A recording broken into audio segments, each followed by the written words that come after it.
Hi, my name is Laurie Fox, and I am the director of the Willpower Campaign. Hello, I'm Rich Widdifield, and I'm a senior financial planner with Assante Wealth Management. And today we're going to have a very enlightening discussion on charity and taxes. So, Rich, I think a lot of people don't realize that the government actually wants you to give to charity, that there's all of these, tax incentives to encourage you to do so. Can you tell us a little bit about how that works? Absolutely. So when you're donating to charity, you'll get a tax receipt for the full amount of the market value of the donation. And that'll save you roughly 50 cents on every dollar that you donate. So it really is a great opportunity to make a huge donation and make the government your partner, because they're essentially matching what you are donating out of your pocket.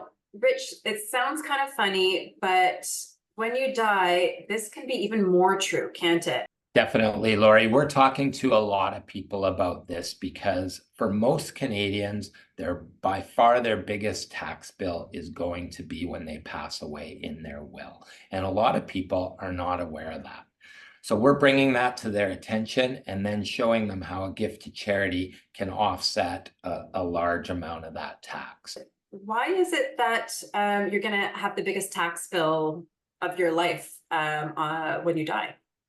There's a couple of reasons that we see that happen a lot. So number one is an RSP or a RIF, which is fully taxable when you pass away.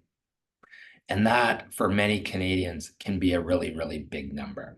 The other thing is any property that you've had that's deferred tax, usually capital gains. So that can be stocks, can be real estate.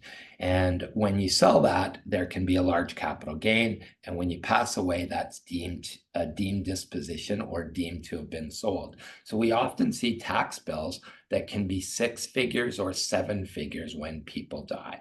So, Rich, you've been at this for a long time. You speak to a lot of clients and work with them on donation strategies that are, a win-win.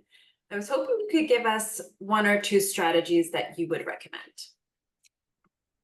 Good question. Everybody's situation is different, but what we see a lot of is number one is a donation of securities. And there's 2 things that'll happen. One, you can donate those securities directly and you'll pay 0% capital gains on that donation when donated directly to the charity. A huge opportunity. Even if you have a security that you love and want to keep, if you donate the security and use your cash to buy it back, you can get rid of all the capital gains within that security, within that investment. The other thing that we see a lot is probably the fastest growing opportunity to donate to charity in Canada is adding a charity as a beneficiary to your RSP or your RIF. It's really easy to do, it's quick, and it can be changed at any time without having to contact a lawyer. And I think that's why we're seeing it, because of the flexibility. And like I said earlier, RSPs and RIFs can be a huge piece of the tax in an estate. So by donating some or all of that to charity, you can undo that entire tax. And Rich, is there any recommendations for people that you'd make on how to get started? Number one is don't focus on the tactics, just focus on what you want to happen.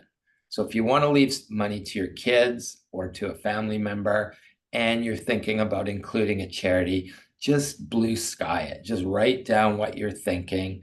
And then once you have an idea of what you want, our job as advisors is to help you accomplish your goals. And there's lots of different ways to do it, and everybody's situation is different. Thanks so much, Rich. Really appreciate all this information.